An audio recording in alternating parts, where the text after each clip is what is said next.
I've introduced a number of Regal Robot's archive collection maquette replicas in the past, but today we're going to be looking at what may be their most anticipated release in the line to date, the Rancor. But before we look at it in detail, I think we need to talk about how the Rancor as a character was designed. Although it may seem hard to believe now, when Return of the Jedi was in production, George Lucas didn't have a concrete design in mind for what the Rancor would actually look like beyond it being a pit beast of some kind. While many of the characters in Jabba's palace started out as concept maquettes, quick sculptures were created to convey a basic character design, the Rancor was important enough and complex enough to warrant having a number of artists make concept drawings before moving on to anything three-dimensional. Artists like Joe Johnston and Nilo Rodis Jamero contributed sketches, and while many of these bore little resemblance to the Rancor we know and love today, you can see elements from many of these sketches in the final design. I think these sketches by Joe Johnston are probably the closest to the Rancor we know today. Eventually, Phil Tippett, the head of the creature shop on Jedi, sculpted a concept maquette that borrowed some elements from several of these sketches, and that's the design they decided to go with, although there are some minor differences between this and the final version from the film. Mr. Tippett later described this as a cross between a bear and a potato. But even after deciding on this design, they were initially unsure how to translate it into something that could actually be used in the film. George Lucas at first wanted to use a man in a suit similar to the way Godzilla had long been portrayed. He was apparently intent on making the Rancor the best Godzilla-style suit monster ever. And despite their misgivings about whether this would work, the creature shop spent quite a bit of time working on this man-in-suit concept before deciding that it just didn't look right. Ultimately, I think the proportions of this suit just seemed too human-like. There was also some talk of trying to make it a stop-motion creature similar to classic King Kong. In the end, they decided to create a smaller-scale puppet that would be filmed at high speeds to make it seem bigger and heavier than it actually was, and this is what we end up seeing in the film. Except, of course, for the part where the Rancor is holding Luke, that was accomplished with a separate, life-sized hand that could hold Mark Hamill. But let's go back to the concept maquette. Because they took a while to arrive at the final version of the Rancor that we actually saw in the film, I believe this concept maquette was used as a reference for longer than might ordinarily be the case. For example, I have it on good authority that this famous concept painting by Ralph McQuarrie was done after the concept maquette phase had already been completed, and so it was actually based on the maquette rather than the other way around, as some people might assume. And yes, it does bear a striking resemblance to the maquette, especially if you look around the face. In fact, I think you could say the same thing about the vintage Kenner Rancor figure. I've always thought the face on this figure in particular seemed a little bit off compared to the filming puppet, but if you compare it to the concept maquette, they're pretty similar. Just look at the number and shape of teeth, for example. This is just speculation on my part, but I think it's possible that the people at Kenner were given photos of the McQuarrie artwork or even the maquette itself to work from instead of the actual filming puppet, since it wasn't completed until relatively late. But enough with the history lesson, let's look at Regal Robot's replica that they're going to be selling very soon. I did purchase this, but they kindly offered to send my copy early so that I could make this video for you. Like all of the items in the archive collection, this was laser scanned from the original in the Lucasfilm archives, and then they painted it to resemble the original color scheme. The actual one in the archives is a little bit worse for wear, I think. It's got some paint missing and some chips, even some missing teeth, but this is how it appeared more or less when it was first created. The maquette is about 11 inches tall on its base, and it's a wooden base that it slots into using a metal rod on the foot.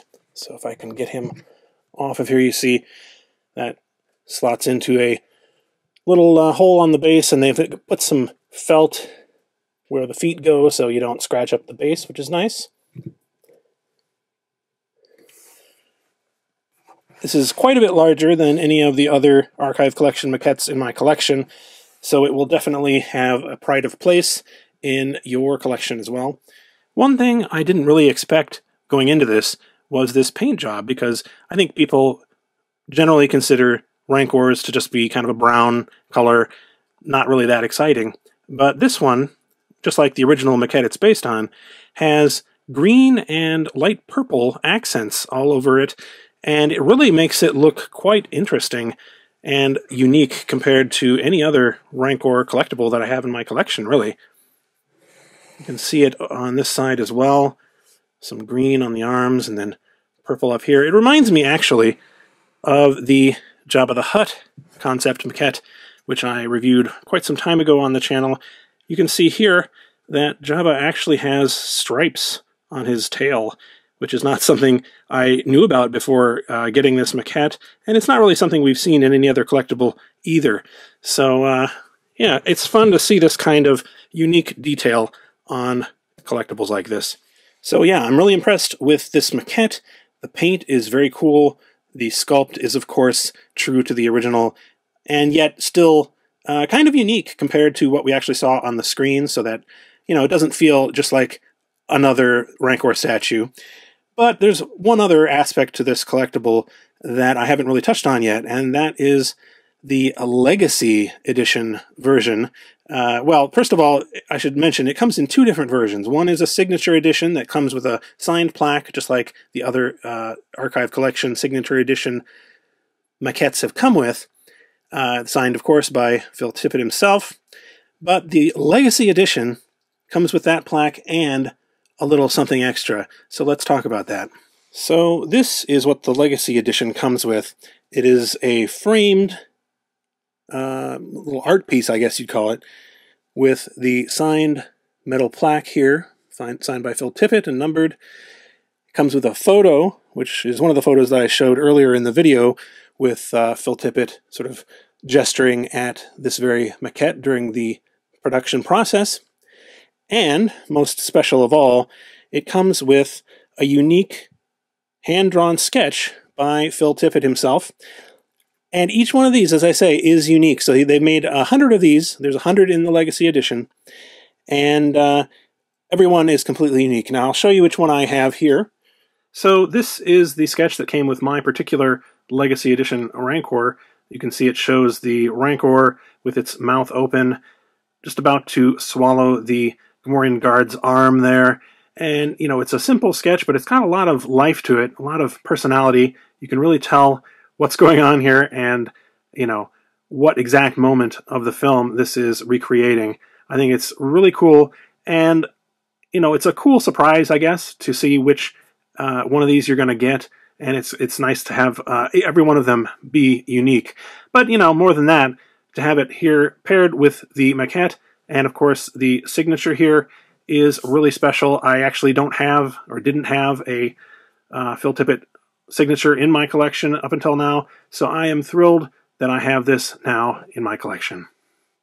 Both the Signature and Legacy editions will be available for pre-order on November 14th at 12 noon Eastern Standard Time and will be delivered in the coming months.